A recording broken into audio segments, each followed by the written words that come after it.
Many times when a software system fails, we try to fix only the visible issues such as bugs or crashes. However, the actual reason for the failure may be something deeper, like poor planning, unclear requirements, or lack of communication.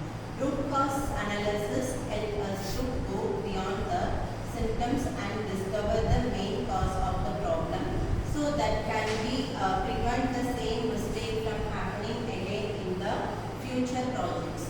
Let us imagine a simple scenario from the software development. A company developed an online shopping system, and after launching the system, several problems started to appear. So what will be the answer for this? How we can conclude the project? In my point of view, the software began to crash frequently, but the customer reported many errors while using the system, and development teams struggled to fix issues quickly. The project deadline was missed, and the company has to spend more money to execute. In my views, team members were also confused about what features were required, and communication between the developers and the client was not very clear. Because of all these issues, the project was considered as a failure. At this stage, the important questions we need to ask is not just what went wrong, but why it went wrong. So, in my point of view, to find the answer, we use a root cause analysis techniques. One common technique is called fishbone diagram, which is also known as a causes and effect diagram. This method helps us visually organize all the possible causes of problem.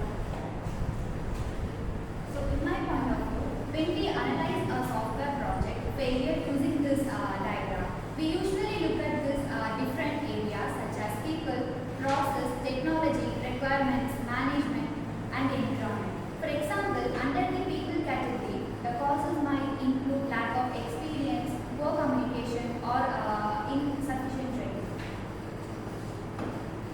In my perspective, under the process category, the causes might include poor planning, weak testing procedures, or missing documentation. Under technology, the causes might involve outdated tools or complicated issues. Thank you. In my point of view, requirements may be unclear or frequently missing. Management may set unrealistic deadlines, and the working environment may lack resources or proper infrastructure. By examining each of these areas, we can clearly understand where the problem started and how it affected the project. Thank you. In my point of view, another useful technique for root cause analysis is called the 5 whys method. In this method, we repeatedly ask the question why until we reach the actual cause of the problem. For instance, if the software crashes frequently, we first ask why it crashed. Thank you.